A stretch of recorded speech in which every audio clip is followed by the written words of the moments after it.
Assalamualaikum warahmatullahi wabarakatuh. Bismillahirrahmanirrahim. Alhamdulillahirabbil alamin. Wassalatu wassalamu ala asyrafil anbiya'i wal mursalin sayyidina wa maulana wa habibina wa syafi'ina wa qurrati a'yunina Muhammadin wa ala alihi wa sahbihi ajma'in. Amma ba'd. Ma'asyiral muslimin jamaah salat subuh rahimakumullah. Puji syukur kita persembahkan kehadirat Allah Subhanahu wa taala yang senantiasa melimpahkan nikmat karunia-Nya kepada kita semuanya, sehingga di pagi hari ini kita masih bisa bersama-sama untuk melaksanakan salat subuh berjamaah yang kita awali dengan salat sunnah. Semuanya itu karena Allah memudahkan dan meringankan langkah kaki kita dari rumah sampai ke tempat ini. Mudah-mudahan apa yang sudah kita lakukan dalam mengawali aktivitas kita di pagi hari ini akan membawa keberkahan dalam kehidupan kita, keluarga kita, dan kita terus bisa istiqomah melaksanakannya sampai ajal menyebut kita semuanya. Allahumma amin. Kita masih melanjutkan kajian surah Fussilat, surah yang ke-41 ayat 5 dan beberapa ayat berikutnya. A'udzu billahi minasy syaithanir rajim. Bismillahirrahmanirrahim. Qul innama ana basyarum mithlukum yuha ilayya annama ilahukum ilahu wahidu fastaqimu ilaihi wastaghfiruh wa wailul lil musyrikin.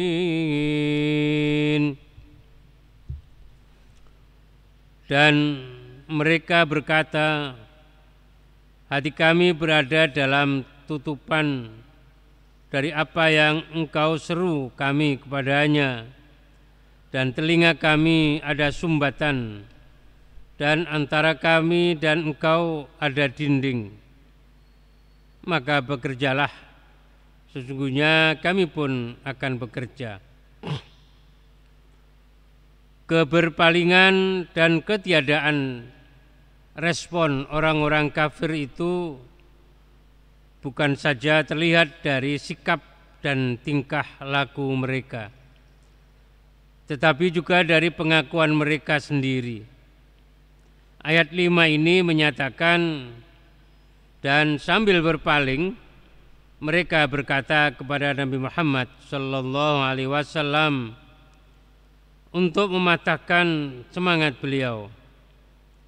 Hati dan akal pikiran kami berada dalam tutupan yang sangat tebal yang menutupi dan menghalangi kami dari mendengar apa yang engkau seru kami kepadanya, yakni seruan untuk mengesahkan Allah dan mematuhi agamanya serta mengakui kerasulan engkau.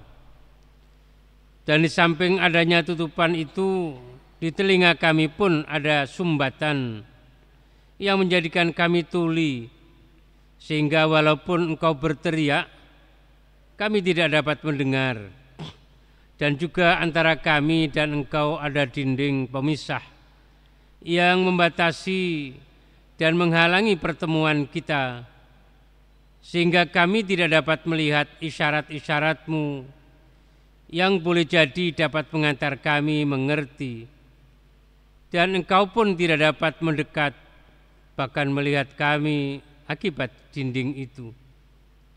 Maka jika demikian, bekerja dan berbuatlah sesuka hatimu, sesungguhnya kami pun akan bekerja dan berbuat sekehendak hati kami. Kata akinah adalah bentuk jamak dari kata kinan, yakni sesuatu yang berfungsi menutupi sesuatu. Seperti selimut yang menutupi badan, sehingga apa yang berada dalam selimut tidak terlihat, atau apa yang berada dalam wadah yang menutup itu tidak dapat disentuh. Yang dimaksud di sini adalah penutup yang menutupi hati, sehingga tidak dapat menerima, memahami, dan menampung kebenaran. Kata wakrun pada mulanya berarti sesuatu yang berat. Kata ini jika dikaitkan dengan telinga, maka ia berarti tuli, bagaikan ada sesuatu yang demikian berat di telinga, sehingga yang bersangkutan tidak dapat mendengar. Bila kata itu dikaitkan dengan dada, ia dipahami dalam arti dengki. Jawaban kaum musyrikin Makkah yang ditampilkan ayat di atas mengacu kepada sifat-sifat yang disandangkan oleh ayat di atas kepada Al-Quran.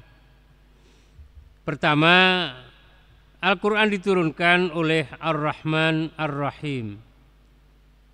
Ini menuntut penyambutannya dengan baik melalui usaha memahami dan mengamalkannya. Sifat ini mereka sambut dengan pernyataan bahwa hati kami berada dalam tutupan.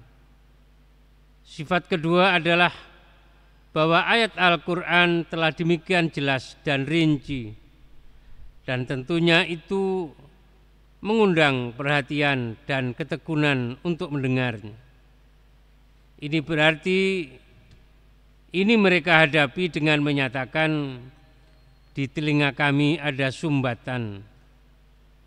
Sedang sifat yang ketiga adalah bahwa Al-Quran adalah Arabiyan, yakni bacaan sempurna dalam bahasa Arab. Sifat ini yang mestinya menghapus segala hambatan pemahaman. Mereka hadapi dengan mengatakan, dan antara kami dan engkau ada dinding pemisah. Dengan jawaban-jawaban itu, mereka menutup segala jalan bagi diri mereka untuk mendengar dan memperkenankan tuntunan Al-Quran, dan berusaha juga menutup serta menanamkan pesimisme Nabi Muhammad SAW yang mereka tahu persis bahwa beliau sangat giat dalam berdakwah dan amat mengharap keislaman mereka. Karena itu orang-orang kafir telah menutup dirinya, telinganya telah tertutup, demikian juga penglihatannya, hatinya. Maka Allah kemudian mengunci rapat semua potensi itu. Dan siapapun yang memberikan nasihat yang baik, memberikan dakwah yang baik dengan cara yang baik pula, tidak akan mempan untuk bisa mereka terima atau bisa membukakan hati dan telinga mereka. Khatamallahu ala qulubihim wa ala sam'ihim wa ala absarihim ghishawatun walahum adzabun adzim. Begitu Allah menyatakan dalam surah Al-Baqarah ayat yang ke berapa itu, ke-6, ke-5 atau ke-6 ya. Ucapan mereka, bekerjalah, sesungguhnya kami pun akan bekerja.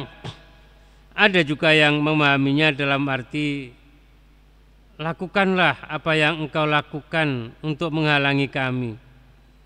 Kami pun akan melakukan hal yang sama. Atau beramallah sesuai ajaran agama kamu. Kami pun akan melaksanakan ajaran agama kami. Menurut penulis kitab tafsir ini, memahaminya secara umum itu lebih pas menyangkut apa saja yang dikehendaki oleh masing-masing pihak, sehingga lebih tepat karena itu menunjukkan sikap ketidakpedulian mereka terhadap Al-Quran dan terhadap dakwah Rasulullah Muhammad sallallahu alaihi wasallam. Ayat berikutnya, alladzina la yu'tuna az-zakata wa hum bil akhirati hum kafirun. Innal ladzina amanu wa 'amilus solihati lahum ajrun ghairu mamnun. Qul a'innakum latakfuruna billadzi khalaqal arda fi yawmaini wa taj'alunahu antada dzalika rabbul alamin. Katakanlah bahwasanya aku hanyalah seorang manusia seperti kamu. Diwahyukan kepadaku bahwa sungguhnya Tuhan kamu adalah Tuhan yang Maha Esa. Maka bersungguh-sungguhlah menuju kepadanya dan mohonlah ampun kepadanya. Dan kecelakaan yang besar bagi orang-orang yang mempersekutukan, yaitu orang-orang yang tidak menunaikan zakat dan terhadap akhirat mereka kafir, mereka tidak percaya akan kehidupan akhirat. Sesungguhnya orang-orang yang beriman dan mengerjakan amal-amal saleh, bagi mereka ganjaran yang tiada putus-putusnya. Mendengar penolakan kaum musyrikin sebagaimana direkam oleh ayat yang sebelumnya, Allah memerintahkan Nabi Muhammad sallallahu alaihi wasallam bahwa katakanlah kepada mereka yang berucap seperti itu dan kepada siapapun bahwasanya aku hanyalah seorang manusia yang mempunyai sifat kemanusiaan seperti juga manusia yang lainnya. Aku tidak dapat memaksakan kamu menerima ajaran ini. Aku pun tidak kuasa membuka hati kamu untuk menerima tuntunan Allah, karena aku juga seperti kalian. Perbedaan kita hanyalah aku pesuruh Allah, utusan Allah yang diwahyukan kepadaku tuntunannya, yaitu Al-Quranul Karim. Aku berkewajiban menyampaikan apa yang Dia perintahkan kepadaku untuk kusampaikan. Yang paling penting dan agung yang diwahyukan kepadaku dan kepada para rasul sebelumku adalah bahwa sesungguhnya Tuhan kamu adalah Tuhan yang Maha Esa dalam sifat, esa dalam zat, dan esa dalam perbuatannya. Jika demikian itu halnya, maka bersungguh-sungguhlah berupaya melaksanakan tuntunan Allah dan berada pada jalan lurus yang ditunjukkannya guna menuju kepadanya tanpa mencampurkan kesungguhan itu dengan syirik, dan mohonlah ampun kepadanya agar kamu tidak terkena sanksi sehingga celaka. Sungguh kebahagiaan yang agung akan dinikmati oleh orang yang melaksanakan tuntunan ini, dan kecelakaan yang besar bagi orang-orang yang mempersekutukannya, yaitu orang-orang yang tidak menunaikan zakat, yakni tidak menafkahkan sebagian hartanya untuk membantu orang-orang yang membutuhkan, fakir, miskin, atau yang tidak menyucikan jiwanya dari kotoran dosa-dosa, dan terhadap adanya kehidupan akhirat mereka kafir, mereka mengingkari, mereka tidak mempercayai adanya. Setelah menyebut ancaman yang menanti orang-orang kafir, ayat di atas menyebut ganjaran orang-orang yang beriman dengan menyatakan sesungguhnya orang-orang yang beriman dan yang membuktikan kebenaran iman mereka dengan mengerjakan amal-amal saleh. Bagi mereka ganjaran yang sangat besar dan banyak lagi rizki yang tiada putus-putusnya. Kata basyar biasa digunakan untuk menunjuk manusia dalam kedudukannya sebagai makhluk yang memiliki persamaan dengan sesamanya. Rasulullah Muhammad SAW adalah basyar seperti juga manusia yang lainnya. Beliau memiliki panca indera sebagaimana manusia lain. Beliau memiliki sifat-sifat yang dimiliki oleh manusia yang lain. Beliau merasakan lapar, dahaga, memiliki naluri dan kebutuhan-kebutuhan jasmani serta yang bersifat psikologis. Inilah persamaan Nabi Muhammad SAW dengan manusia yang lain. Yang membedakan beliau dengan manusia lainnya pada kedudukan beliau sebagai Nabi dan Rasul yang mendapatkan wahyu ilahi. Tentu saja hal ini disebabkan adanya keistimewaan dari segi budi pekerti, akhlak, dan kesucian jiwa beliau. Sehingga kalau manusia itu ketika melakukan kesalahan bisa jadi kebablasan, tidak ada yang mengingatkan, mungkin juga kadang ada yang mengingatkan. Tapi kalau Rasulullah yang melakukan sesuatu yang oleh Allah dianggap tidak benar, maka saat itu juga Allah akan meluruskan, mengingatkan dengan memberikan ayat Al-Quran sebagai peringatan kepada Rasulullah melalui malaikat Jibril alaihissalam. Kata wail digunakan untuk menggambarkan keburukan atau kecelakaan pelaku sesuatu yang negatif. Dalam riwayat Al-Bukhari dinyatakan bahwa Nabi Muhammad SAW suatu ketika bersabda kepada seorang yang menuntun untanya, "Kendarailah." Orang itu enggan. Maka Nabi mengulangi anjurannya. Namun yang bersangkutan tetap enggan mengikuti saran Nabi atau perintah Nabi. Di kali ketiga Nabi bersabda, "Irkabha wailaka." Maksud beliau, kendarailah. Sungguh tidak tepat sikapmu yang enggan mengendarainya. Dari makna dasar kebahasan ini, sebagian ulama memahami kata tersebut dalam konteks kekufuran dalam arti lembah di neraka. Tapi tentu saja makna ini bukanlah makna dasar kata tersebut. Firman Allah, "La yu'tuna zakah," tidak menunaikan zakat dipahami oleh sebagian ulama dalam arti tidak meyakini kewajiban zakat.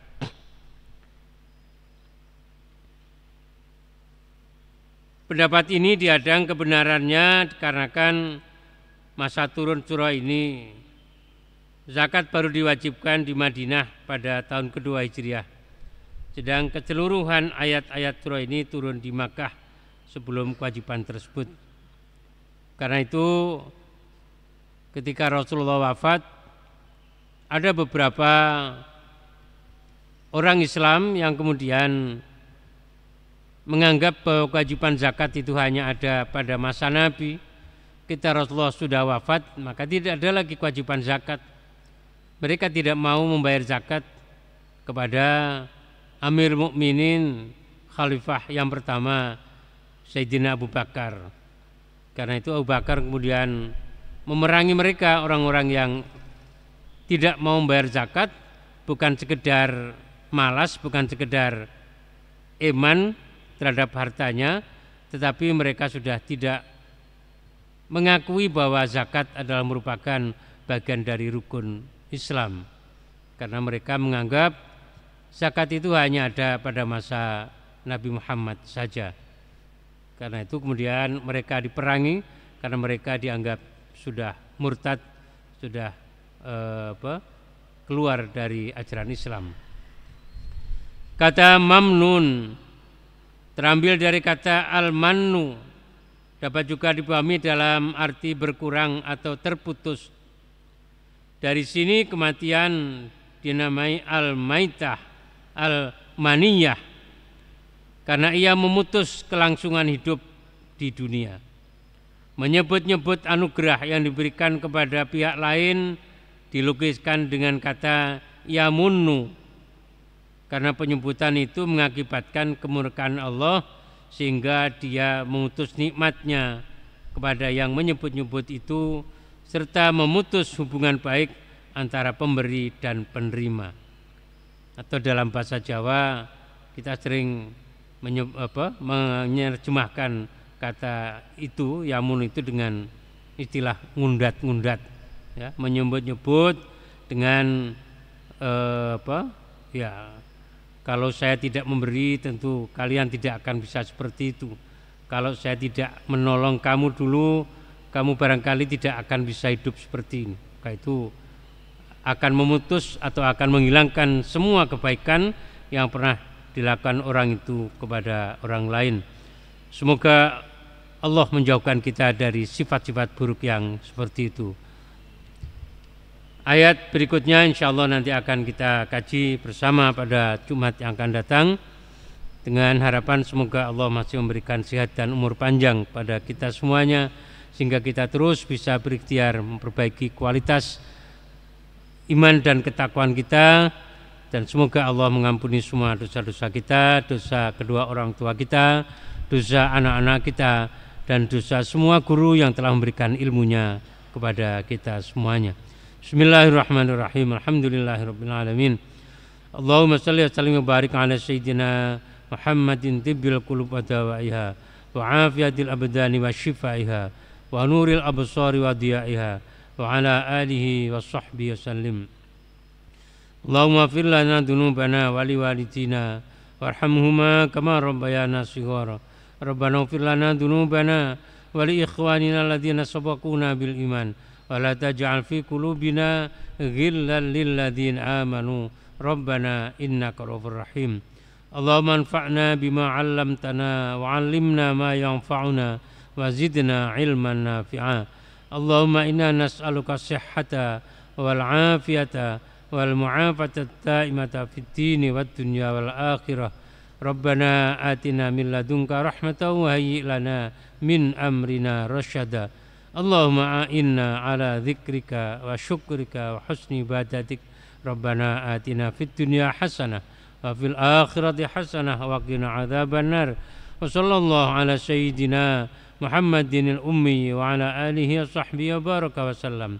Subhana rabbika rabbil izzati amma yasifun wa salamun alal mursalin walhamdulillahi rabbil alamin.